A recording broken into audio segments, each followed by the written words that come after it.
You think you can walk away? Let go, Voss. Not until you tell me! There's nothing to tell. Liar! A sheriff's sergeant walked into Brenda's grill house like he owned the place. Every month, the same routine. He would collect his cash from the register and call it protection fees. And Brenda handed it over, without a word. That was how Harlan Voss ran his county. Dirty money in his pocket. But today, he stopped dead when he saw two black men sitting in a corner booth. "Can we help you, officer?" "Yeah, get out. I don't serve animals at people's tables." His partner gripped his fork, jaw locked, knuckles pale. "Sergeant!" And I said, "Move, before I put you somewhere you belong." 12 people heard every word. 12 people stared at their plates. Nobody moved, but here is what that sergeant did not know. Those two men he just called animals. They had badges too, and everything he just said was already on tape. Hold on. To understand what happens next, we need to go back to the night before. Marcus Ellison sat in the passenger seat of a rented sedan, watching the highway signs count down the miles to Ridgedale County. No government plates, no markings, just two black men in a Honda Accord that could have belonged to anyone. He had a leather folder open on his lap. 8 complaint reports. The same name on every single one. Sergeant Harlan Voss. Racial profiling, illegal stops, falsified reports. All of them closed by the local department with the same 2 words. Unfounded allegation. Jamal Reed drove, a former college linebacker, quiet, the kind of man who listened more than he talked. He glanced at the folder. 8 complaints in several years and nobody did anything. Local oversight protects their own, Marcus said. His voice was calm, measured, the tone of a man who had seen this before. That is why we are here. 2 weeks earlier, Captain Vivian Shaw had called them into her office at the State Bureau of Professional Standards. She slid the Ridgedale file across her desk and said one sentence. "I need you to see if this is real." The assignment was simple. Spend a weekend in Ridgedale County. Eat at restaurants, walk around town, exist as 2 black men in public spaces. If Voss was dirty, he would show himself. Body cameras concealed, audio recording, every second documented. Marcus adjusted the rearview mirror and checked his reflection. Habit. Years of knowing that before he opened his mouth, people would see his skin first. He wore a polo shirt, jeans, a nice watch his wife bought him for their anniversary. He looked like a man on vacation. That was the point. Jamal broke the silence. "You ever get tired of this?" "Of what?" "Being the test. The bait." Marcus was quiet for a moment. Then he said, "Yeah, every time." They crossed into Ridgedale County just after sunset. One main street, a courthouse with a Confederate memorial on the lawn, a gas station flying a Blue Lives Matter flag next to the American one, a hardware store, a church with a sign that read "All Welcome." Though Marcus had learned long ago that all did not always mean all. And, at the center of it, Brenda's grill house. The kind of place where everyone knew everyone, where deals got made over coffee and gossip traveled faster than the Sunday paper. One morning, Marcus and Jamal walked into the diner. A bell above the door jingled. Heads turned just for a second, then went back to their plates. Curious glances. Not hostile, not yet. Brenda Lang, the owner, came over with 2 menus. She was in her 60s, silver hair pulled back. She smiled, but it did not reach her eyes. "Sit anywhere you like." They took a corner booth, the kind with cracked red vinyl and a window view of Main Street. Marcus could see the whole room from here. Another habit. The diner smelled like bacon grease and burnt coffee. The jukebox in the corner hummed low, some old country song Marcus did not recognize.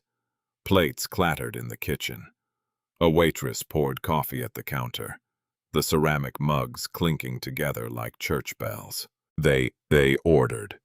Pancakes, eggs, coffee. Normal. Easy.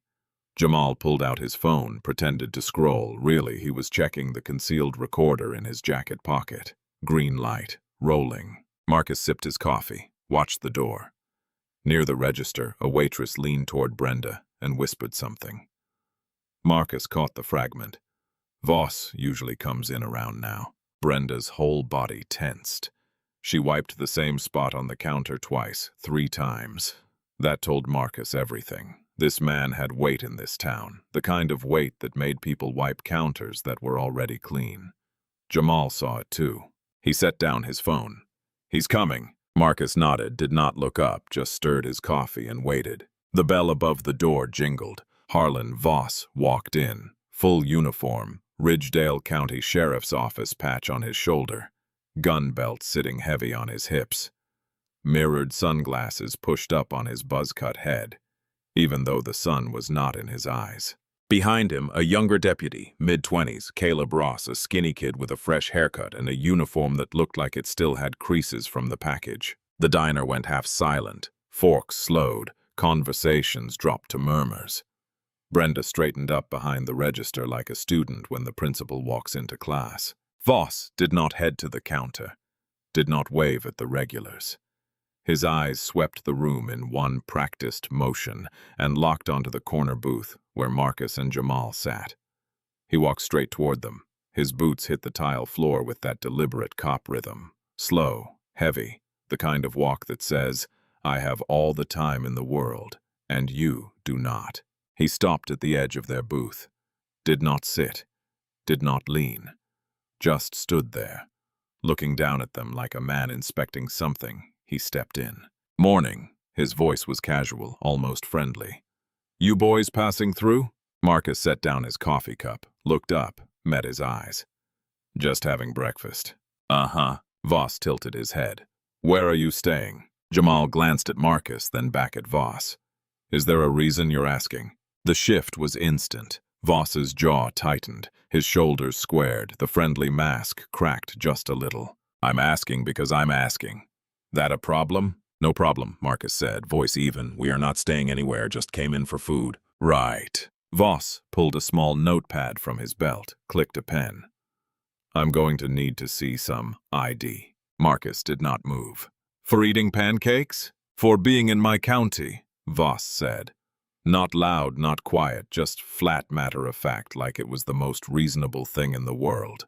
Deputy Ross shifted his weight behind Voss. His eyes flicked between the booth and the floor. He looked like he wanted to be anywhere else. Marcus reached into his jacket, slowly, visibly, 2 fingers, and pulled out a wallet, slid his driver's license across the table. Out of state, clean, current. Jamal did the same. Voss picked up both IDs like they were evidence at a crime scene, held Marcus's up to the light, squinted at it, turned it over, ran his thumb across the surface like he was checking for a forgery. "Ross," he said without looking back, "run these."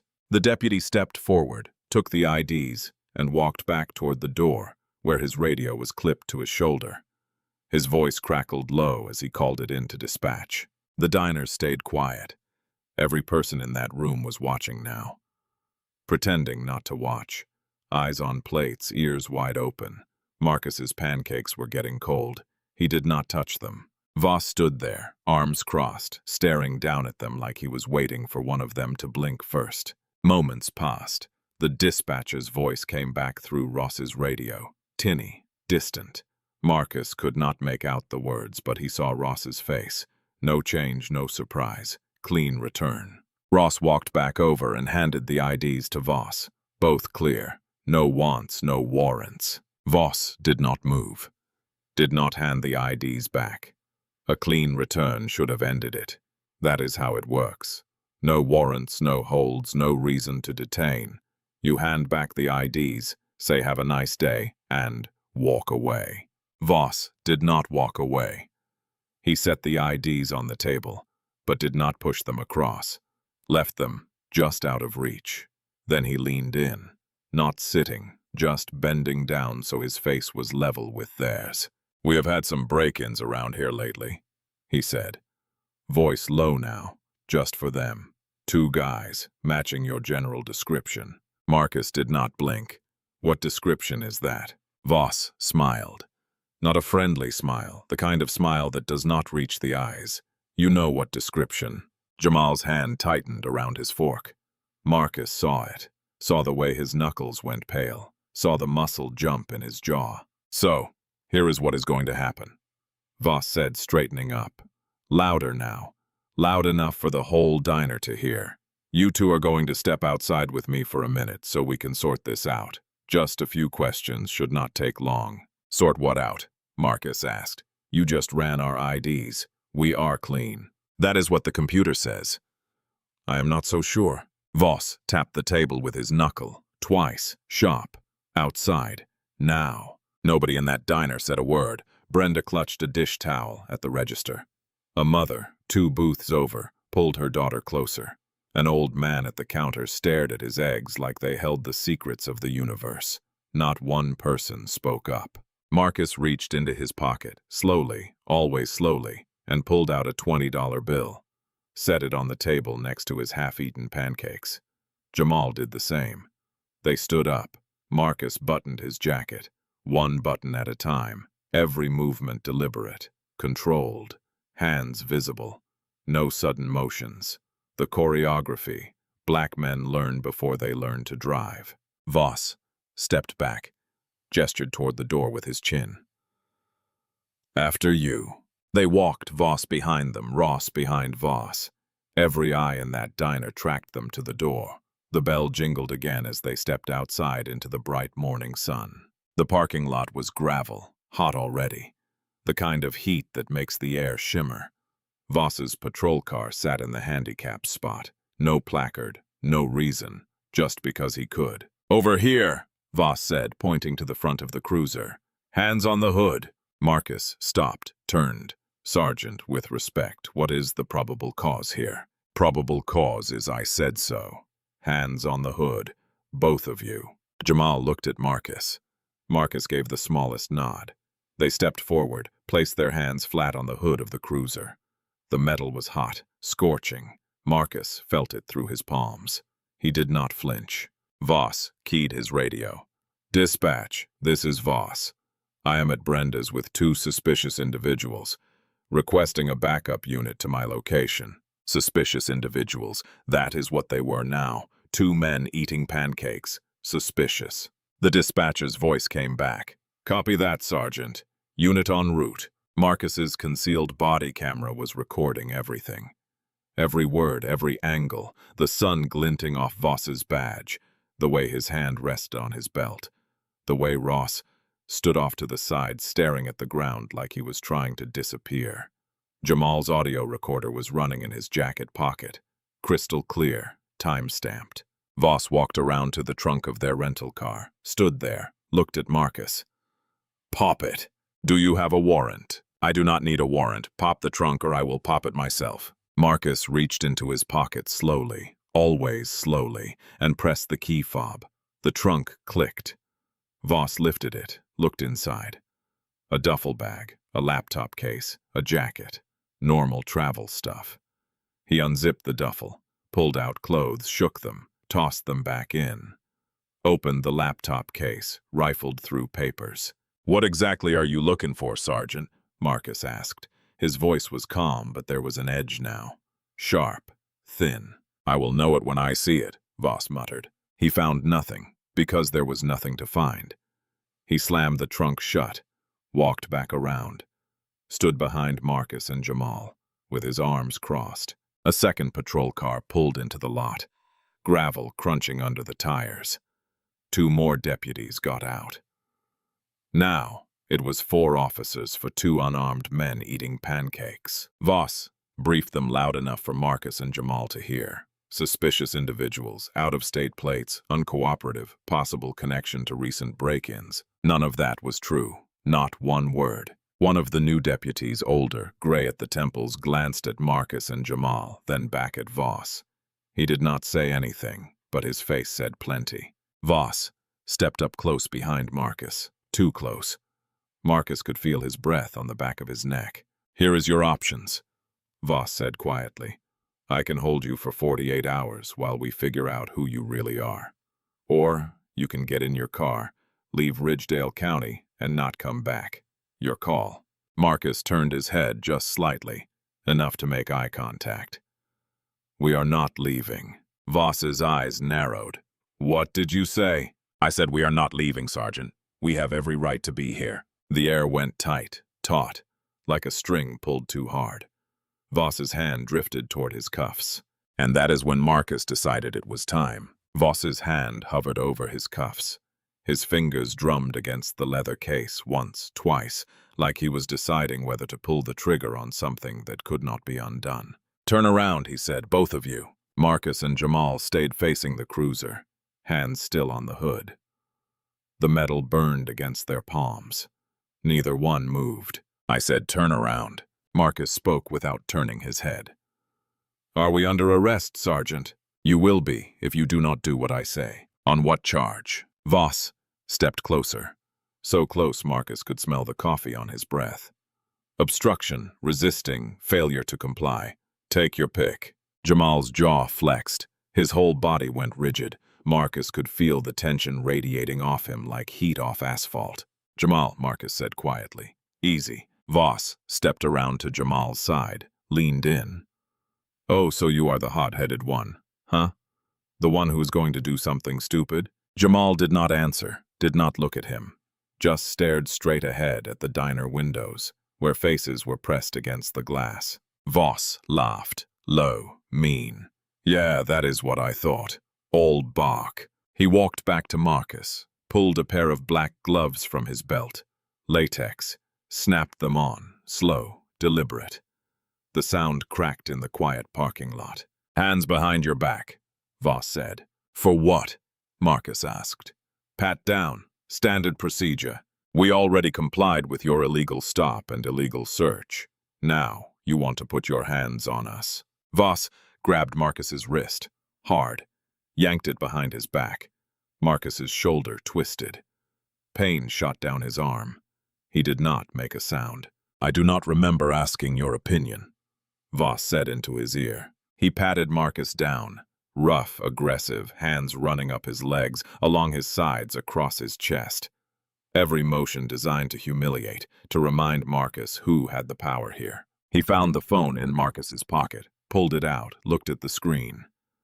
This unlocked. Number. Unlock it. That is my personal property. You have no right. Voss cut him off. I have got every right. Unlock it, or I will assume you are hiding something. Marcus stared at him, silent, calculating. Voss tossed the phone onto the hood of the cruiser, screen down. It clattered against the metal. Fine. We will get a warrant. Hold you till it comes through. See how patient you feel in a cell. He moved to Jamal, did the same thing. Hands rough, invasive. Jamal's breath came hard through his nose. His fists clenched, unclenched. Relax, big guy, Voss said, patting his shoulder like they were old friends. I am just making sure you are not carrying anything you should not be. He found Jamal's phone, held it up. This one unlocked? Jamal did not answer. Voss smiled, tossed it onto the hood next to Marcus's. Two guys with locked phones. That is interesting. Real interesting. He stepped back, pulled off the gloves, tossed them onto the ground. Then he turned to Ross and the two other deputies standing a few feet away. Every time, Voss said, loud, casual, like he was talking about the weather. Every damn time these people roll through town, something goes missing. Every single time. Ross shifted his weight, looked at his boots. The other two deputies did not react, just stood there, stone-faced, silent witnesses. Marcus turned his head just enough, caught Voss's eye. These people, Voss shrugged. You said it, not me. The mask was off now, fully, completely. This was not about break-ins, not about probable cause or procedure or public safety. This was about skin, about power, about a man in uniform deciding who belonged and who did not. Voss walked over to the rental car, crouched down, looked at the license plate, ran his fingers along the frame like he was searching for something hidden. Where did you say you were from? He called over his shoulder. We did not, Marcus said. Voss stood up, walked back over, hands on his hips. See, that is your problem. You got an attitude. You think you are smart. I have dealt with guys like you before. You come into small towns thinking you own the place, thinking nobody is going to check you. He leaned in close. close enough that Marcus could see the sweat beading on his forehead, close enough to smell the stale cigarette smoke on his uniform.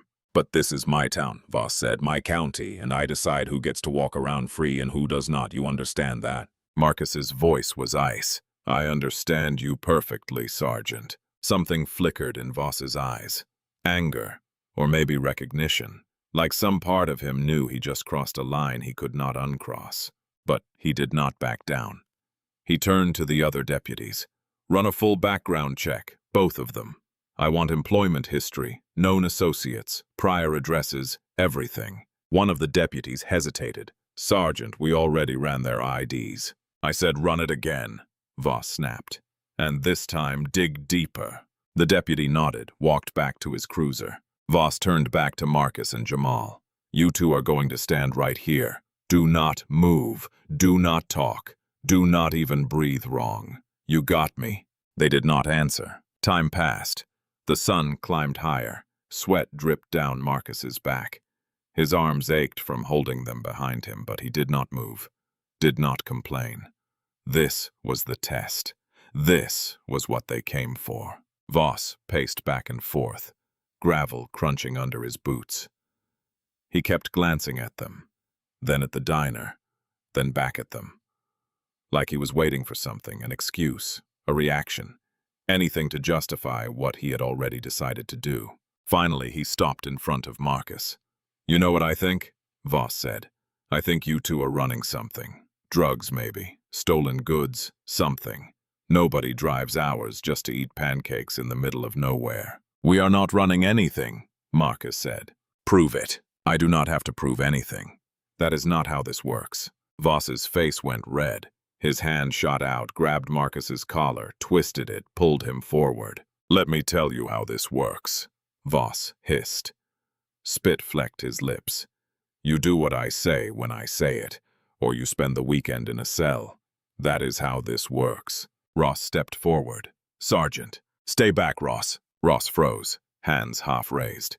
He looked at Marcus, then at Voss, then at the ground. Voss let go of Marcus's collar, shoved him back against the cruiser. "Last chance. Get in your car. Leave. Do not come back, or I arrest you both right now for obstruction, resisting, and whatever else I feel like adding." The threat hung in the air, heavy, final. Marcus straightened his collar, smoothed it down, looked Voss dead in the eye. "No," he said. Voss blinked. "What?" I said no. "We are not leaving." Jamal turned his head, looked at Marcus, a question in his eyes. Marcus nodded. Voss's face twisted, rage, disbelief. "You just made the biggest mistake of your life." He reached for his cuffs. Voss pulled the cuffs from his belt, metal gleaming in the sun. "Turn around. Hands behind your back. You're under arrest." Marcus did not move, and that is when everything changed. Imagine that is you standing there. 4 cops surrounding you. Your only crime was ordering breakfast, and this man just grabbed you by the throat in front of everyone. Now picture yourself saying no to him. That takes guts. Voss reached for Marcus's arm. The cuffs dangled from his other hand. I said turn around. Marcus reached into his jacket. Voss froze. His hand shot to his holster. "Do not." "Easy," Marcus said. His voice was calm, steady. His hand moved slowly, deliberately. 2 fingers, nothing else. He pulled out a black leather wallet, flipped it open. Gold badge, state seal, engraved letters that read Bureau of Professional Standards, Internal Affairs Division. The air went dead silent. Voss stared at the badge. His mouth opened, closed, opened again. No words came out. Marcus's voice changed, still calm but different now, carrying weight, authority. The kind that does not need to be loud. Sergeant Harlan Voss, badge number 4412. My name is Marcus Ellison, senior investigator with the State Bureau of Professional Standards. This is my partner, Investigator Jamal Reed. Jamal pulled his credentials from his jacket. Same badge, same gold, same seal. He held them up so Voss could see clearly. Then, Jamal reached into his hoodie pocket, pulled out a small black recording device, held it up. The red light blinked. On. Recording. Had been this whole time. "Every word, Sergeant," Jamal said quietly. "From the moment you walked into that diner." The color drained from Voss's face. Literally drained, like someone pulled a plug. His skin went from red to white in the span of seconds. His hand fell away from his holster. The cuff slipped from his fingers, clattered onto the gravel. He took a step backward. The first time in this entire encounter, he had yielded ground. "Now wait!" His voice cracked. "Wait a minute, I was just—" Marcus cut him off. Clean. Sharp. "You were just conducting an illegal stop, an illegal search, an illegal seizure of personal property, issuing threats of unlawful detention, and making racially discriminatory statements in the presence of multiple witnesses." He stepped forward. Voss stepped back. "All recorded," Marcus continued, "all time-stamped, all admissible in court." Voss's hands came up, palms out, like he was trying to stop a freight train. "Look, I did not. I was following procedure." "What procedure?" Marcus's voice was ice now. "Show me the procedure that says you can order 2 law-abiding citizens out of a restaurant based on the color of their skin." Voss's mouth worked. No sound. "Show me the procedure," Marcus said again. "That says you can search a vehicle with no warrant, no probable cause, and no consent. Nothing. Show me the procedure that says you can grab a man by his collar and threaten him with arrest for the crime of eating pancakes." Voss looked around, desperate, like he was searching for a lifeline. His eyes landed on Ross. Ross took 3 steps backward, hands raised, shaking his head, distancing himself physically and symbolically. The 2 other deputies did the same. One of them actually turned around, faced the other direction, like he could not bear to watch. Marcus pulled out his phone, the one Voss had thrown onto the hood of the cruiser, unlocked it with his thumb, tapped the screen, held it to his ear. "Captain Shaw," he said, professional, clipped.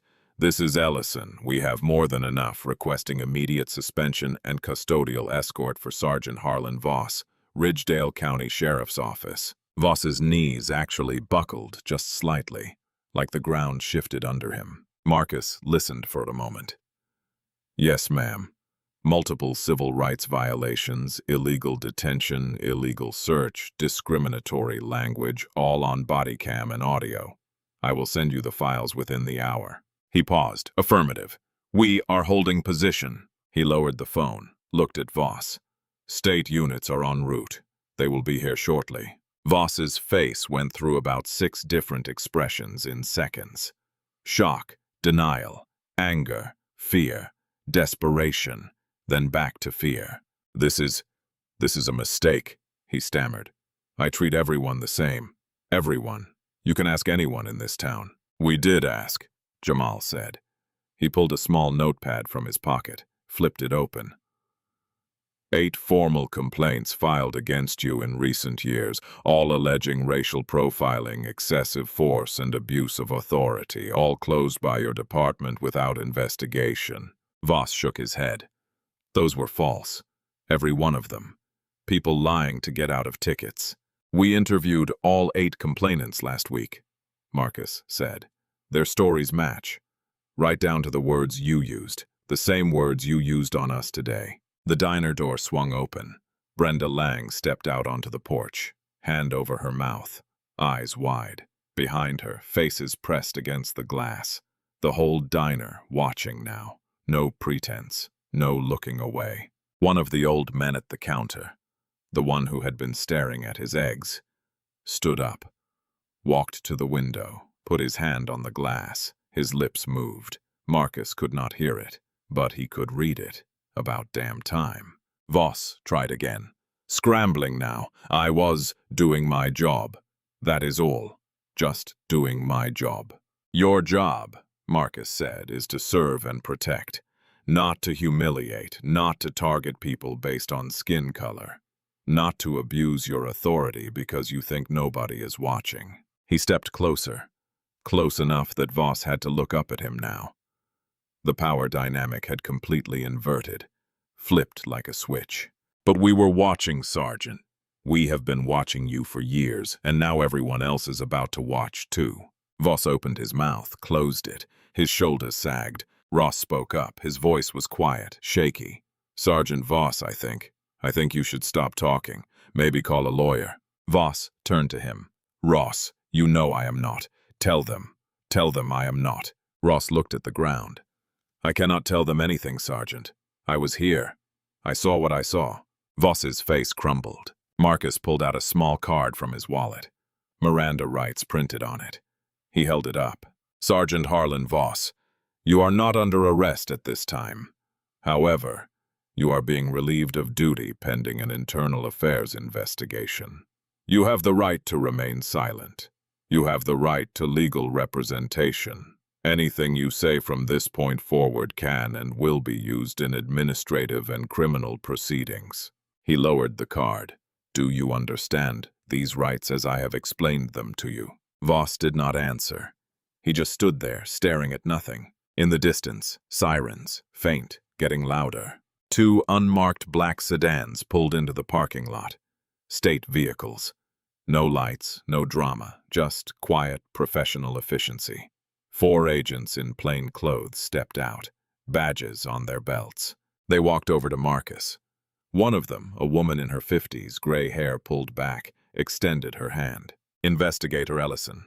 Captain Shaw sends her regards. Marcus shook her hand. Appreciate the quick response. She looked at Voss. No expression, just cold assessment. Sergeant Voss, I am Agent Patricia Lang with the State Bureau of Professional Standards. You are hereby relieved of active duty. I need your service weapon, your badge, and your keys. Voss stood there, frozen. Sergeant, she said again, firmer. Your weapon, now. His hands shook as he unbuckled his gun belt, handed it over. Then his badge, then his keys. Agent Lang handed them to another agent, turned back to Voss. You will be escorted to the county administration building for formal processing. You are not under arrest, but you are not to leave the state. Do you understand? Voss nodded, barely. Out loud, please. I understand, he whispered. 2 agents flanked him, walked him to one of the sedans, opened the back door. He got in. The man who had ordered 2 black men out of a diner was now the one being removed. The door closed, the sedan pulled away, and just like that, it was over. The gravel crunched under the tires as the sedan disappeared down Main Street. The sound faded, then silence. Marcus stood in the parking lot, Jamal beside him. 4 deputies still standing there like statues.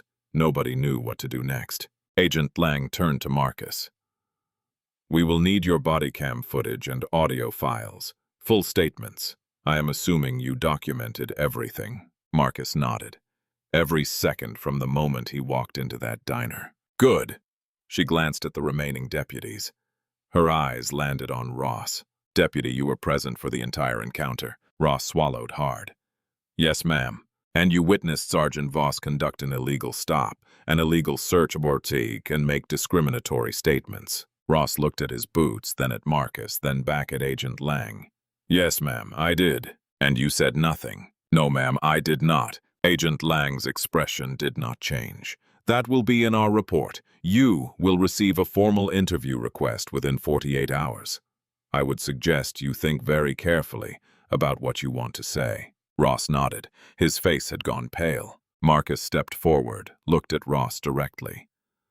Deputy, you were present for every violation. You watched. You said nothing. That is complicity.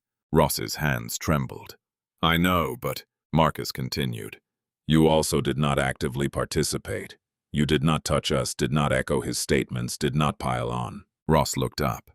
Something like hope flickered in his eyes. So, here is what you need to understand, Marcus said. His voice was firm but not cruel. You are going to have a choice in the coming weeks. You can cooperate with this investigation, tell the truth, help us understand how deep this goes. Or you can try to protect him and go down with him. He let that sink in. I would think very carefully about which path you choose. Ross nodded slowly. Yes, sir. Marcus turned away. walked toward the diner. Brenda Lang was still standing on the porch. Her hands were shaking. The dish towel she had been holding earlier was twisted into a knot. Marcus stopped at the bottom of the steps, looked up at her. "Ma'am," he said gently, "I'm going to need to ask you some questions about what you witnessed today and about anything else you might have seen over the years." Brenda's eyes filled with tears.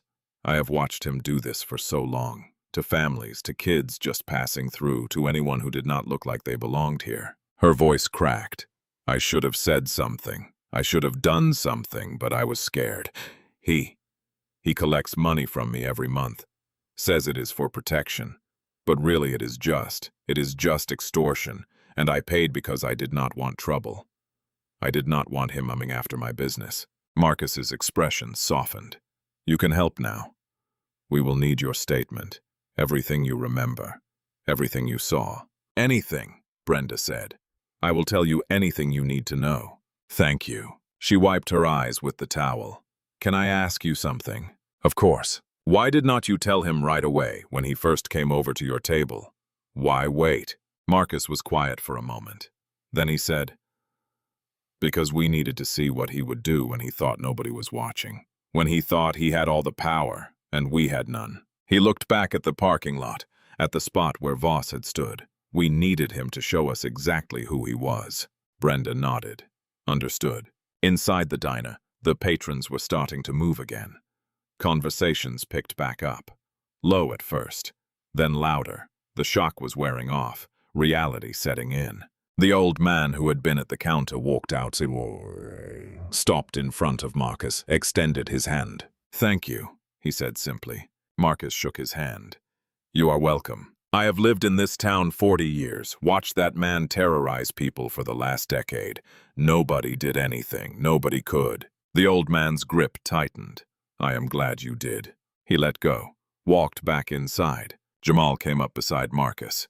"Captain Shaw wants us back at headquarters by this afternoon. Full debrief." Marcus nodded, looked at the diner, at the patrol car still parked in the lot, at the faces in the windows. "You think this will change anything?" Jamal asked quietly. Marcus thought about that, about 8 complaints buried in files, about years of silence, about 12 people who watched and said nothing until it was already over. "Maybe," he said finally, "but only if people decide they are tired of looking away." They walked back to their rental car.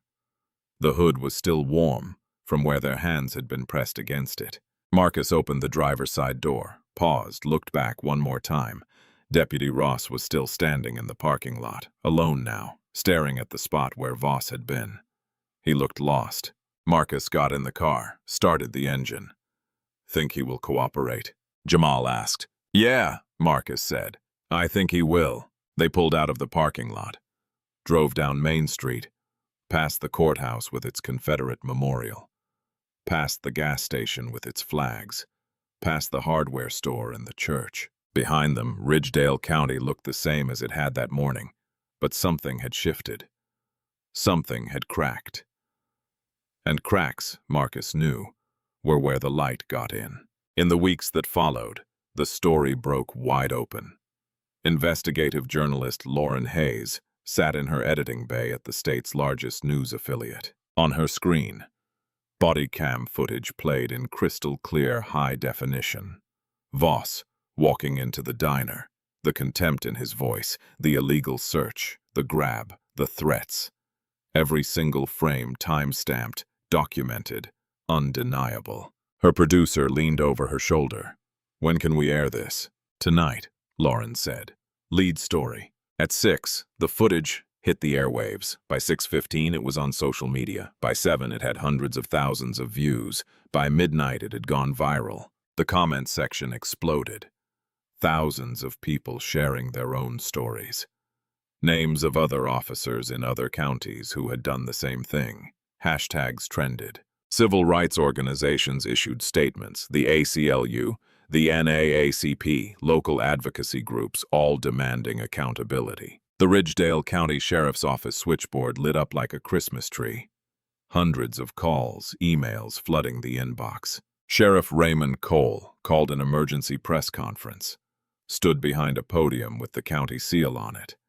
cameras flashing. Sergeant Voss's behavior does not represent the values of this department. We have zero tolerance for discrimination of any kind. A reporter shouted from the back, "Sheriff, you had 8 complaints against Voss. Why were they all dismissed?" Cole's jaw tightened. Those complaints were reviewed by our internal oversight committee and deemed to be without merit at the time. All 8 of them? That was the determination, yes. Lauren Hayes stood up. "Sheriff, the body cam footage shows 4 other deputies at the scene. None of them intervened. Does not that suggest a systemic problem?" Cole hesitated. "We are reviewing the actions of all personnel involved. When did that review start?" "Before or after the footage went public?" The sheriff did not answer that. 2 days later, Captain Vivian Shaw held her own press conference. Different tone entirely. Sergeant Harlan Voss operated with impunity for years because the system designed to hold him accountable chose not to. 8 complaints were filed. 8 times victims were dismissed. She paused. "Let that land." Those 8 complainants were re-interviewed. Their accounts are consistent, detailed, corroborated by evidence. Every single complaint was valid. Every single one was ignored. She looked directly at the cameras. Sergeant Voss has been charged with multiple federal civil rights violations: unlawful detention, illegal search and seizure, official misconduct, falsifying police reports related to prior incidents. Her message was clear. This was not just about Voss anymore. The trial began months later. Federal courthouse, packed gallery. Voss sat at the defense table in a borrowed suit. No uniform, no badge, just a man waiting for judgment. The prosecution played the body cam footage. Every juror watched. Some leaned forward. One woman in the back row wiped her eyes. Marcus testified, calm, precise. The defense attorney tried to rattle him. "Investigator Ellison, is it not true you were trying to provoke my client?" Marcus looked at the jury. "We were eating pancakes. If that is provocative, then yes." A few jurors smiled. Jamal testified next, corroborated everything, played segments of the audio. "I do not serve animals at people's tables. Get your black asses out that door." The jury heard it all. Brenda Lang took the stand. Her voice shook. "I watched him target people for years. Families on road trips, college kids, anyone, one who did not look like they belonged. I did not report it because I was afraid." She looked at the jury. "I am ashamed I did not speak sooner." Deputy Ross testified under a cooperation agreement. He had resigned weeks after the incident. "Did you witness Sergeant Voss conduct an illegal stop?" "Yes." "Did you witness him make racially discriminatory statements?" "Yes." "And did you intervene?" Ross looked at his hands. "No, I did not. I was afraid of what he would do to my career. I was wrong." Voss took the stand against his lawyer's advice.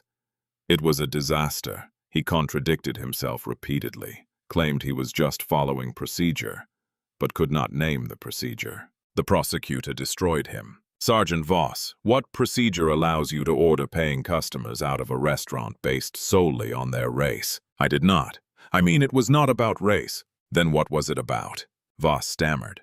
They looked suspicious. "Suspicious how?" They did not fit. Did not fit into a public restaurant because of what exactly?" No answer. The jury deliberated for several hours. Guilty. All major counts.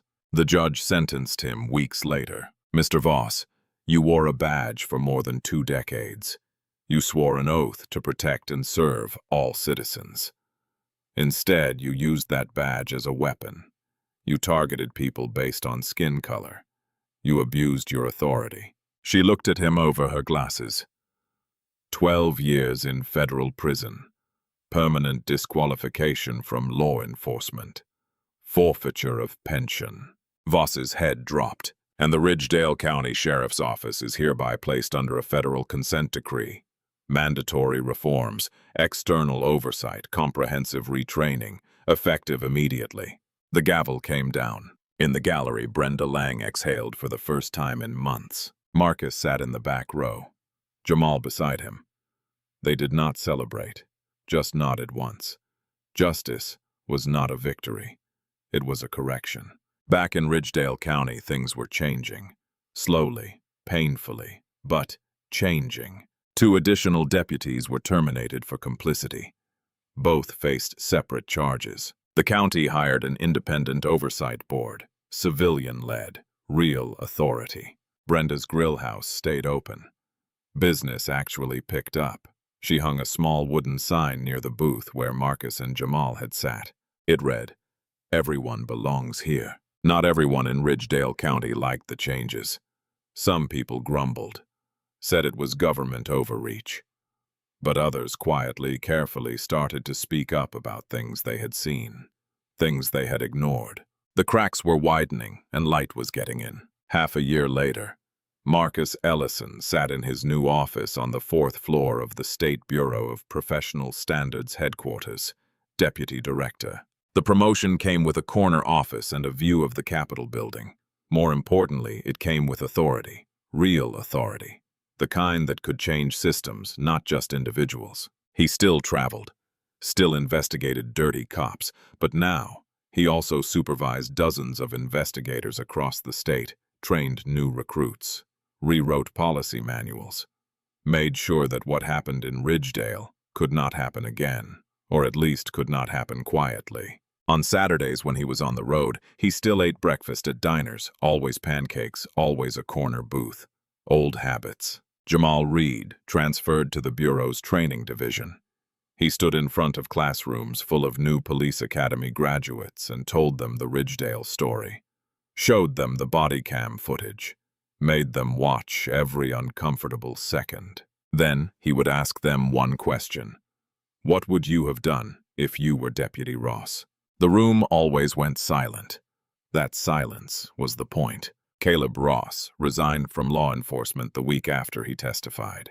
He spent months doing nothing, just thinking, processing, figuring out who he wanted to be. Then he enrolled in law school. He was in his early 30s, starting over, carrying the weight of what he had witnessed and what he had failed to do. He gave an interview to Lauren Hayes months later.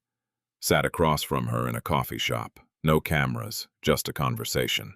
I spent years watching, he said, watching Voss target people, watching him abuse his authority. And I said nothing because I was scared. Scared of losing my job. Scared of being labeled a snitch. Scared of standing alone. He stared at his coffee. But you know what is worse than being scared? Being the kind of person who watches injustice happen and chooses comfort over doing the right thing. Lauren asked him what he would say to other officers in similar positions. Ross looked directly at the camera. Speak up. I do not care how hard it is. I do not care how scared you are. Speak up, because your silence is not neutral. It is complicity. The interview went viral. Not as big as the original footage, but big enough. Some officers hated him for it, called him a traitor, said he had violated the thin blue line. Others reached out privately, thanked him, said they wished they had his courage. Ross was okay with both reactions. He had made his choice. Harlan Voss was serving his sentence at a federal correctional facility. No early release, no reduced sentence. His appeals had been denied. In prison, he was just another inmate. No badge, no authority, no power over anyone. More than a decade is a long time to think about a plate of pancakes. Brenda Lang became something unexpected, an activist. She testified before the state legislature in support of a bill mandating independent civilian oversight for all county law enforcement agencies. She stood at the podium in the state capitol, hands shaking but her voice steady. I watched a corrupt officer operate unchecked for years because I was too afraid to speak up. I am not afraid anymore. And neither should you be. The bill passed by 2 votes. Brenda went back to running her diner. But now, every month representatives from the new oversight board met there, right there in her dining room where it all started. The booth where Marcus and Jamal sat that morning became something of a local landmark. People asked to sit there, took pictures of the sign, "Everyone belongs here." Some people thought it was too much, too performative, but Brenda did not care. She knew what that booth represented. Not just a story, a choice.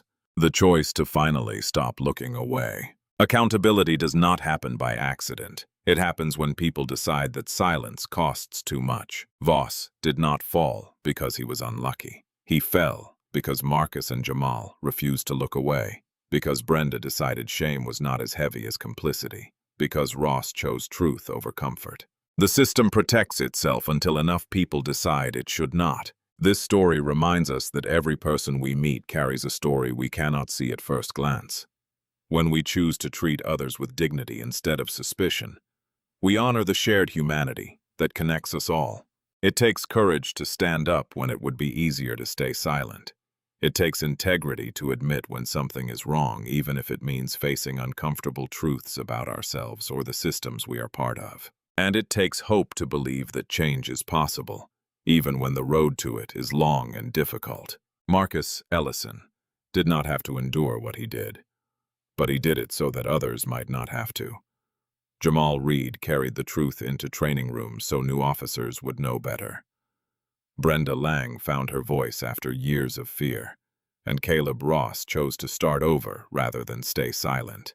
We all have moments where we can choose to see the person in front of us, or to see only what we expect to see. The consequences of those choices ripple outward in ways we may never fully know. May we all have the wisdom to choose kindness, the strength to choose truth, and the grace to build something better together.